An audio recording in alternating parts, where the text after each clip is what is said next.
ರಾಜ್ಯ ಅರ್ಹತಾ ಪರೀಕ್ಷೆಗೆ ನೀವೇನಾದರೂ ಆನ್ಲೈನಲ್ಲಿ ಇನ್ನೂ ಅರ್ಜಿ ಹಾಕಿಲ್ಲ ಅಂತ ಹೇಳಿದ್ರೆ ಅವ್ರಿಗಾಗಿ ಈ ಒಂದು ಮಾಹಿತಿ. KEA ವತಿಯಿಂದ ಇದಕ್ಕೆ ಅರ್ಜಿಯನ್ನು ಕಾಲ್ ಮಾಡಲಾಗಿತ್ತು. KEA ಅವರು ನಿನ್ನೆ ಅಷ್ಟೇ ಇನ್ನೊಂದು ಈ ಒಂದು ಕೆಸೆಟ್ಗೆ ಸಂಬಂಧಪಟ್ಟಂತೆ ಒಂದು ಅಪ್ಲಿಕೇಶನ್ ಎಕ್ಸ್ಟೆಂಡ್ ಆಗಿರುವಂಥ ಒಂದು ನೋಟಿಫಿಕೇಷನ್ ಬಿಟ್ಟಿದ್ದಾರೆ. ಸೊ ನೀವು ಈ ಒಂದು ಕೆಸೆಟ್ಗೆ ಅಪ್ಲೈ ಮಾಡಿಲ್ಲ ಅಂತ ಹೇಳಿದ್ರೆ ಈ ಮಾಹಿತಿ ನಿಮಗೆ ಉಪಯುಕ್ತವಾಗುತ್ತೆ. ವಿಡಿಯೋನ ಸ್ಕಿಪ್ ಮಾಡದೆ ಕೊನೆವರೆಗೂ ನೋಡಿ.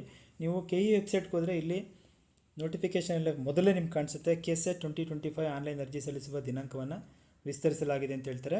ಸೊ ಬನ್ನಿ ಇದ್ರ ಮೇಲೆ ಕ್ಲಿಕ್ ಮಾಡಿದ್ರೆ ನಿಮಗೆ ಎಲ್ಲಿವರೆಗೂ ವಿಸ್ತರಣೆ ಮಾಡಿದರೆ ಅನ್ನುವಂಥ ಒಂದು ಅಧಿಕೃತ ಪ್ರೆಸ್ ನೋಟು ನಿಮಗೆ ಸಿಗುತ್ತೆ, ಪ್ರಕಟಣೆ.